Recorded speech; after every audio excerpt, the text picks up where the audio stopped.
Hey guys, welcome to another episode of Easy and Quick Recipes. So today's recipe is veg noodle, basically chili garlic oil veg noodles we can say. তো প্রথমে আমাদের লাগবে capsicum, গাজর, পেঁয়াজ and কিছুটা রসুন ছোট ছোট করে কুচি করে নিয়েছি। You can add veggies of your choice. প্রথমে আমরা চিলি গার্লিক অয়েলটা প্রিপেয়ার করব। সো আমি কি করেছিলাম, জাস্ট চিলি ফ্লেক্সটাকে রিফাইন্ড অয়েলটা গরম করে তার মধ্যে অ্যাড করে দিয়েছিলাম, তারপরে রসুনটাকে দিয়ে নাড়িয়ে দেন সবজিগুলো দিয়ে দিয়েছিলাম।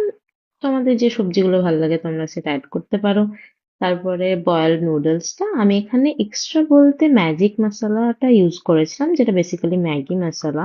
আসলে আমার এটা টেস্টটা ভালো লাগে। যদি তোমাদের ভালো না লাগে তোমরা ইউজ নাও করতে পারো। তারপরে যত রকমের সসেস আমার কাছে অ্যাভেলেবেল ছিল আমি সব অ্যাড করে দিয়েছি। আর এক্সট্রা ব্ল্যাক পেপার, দেন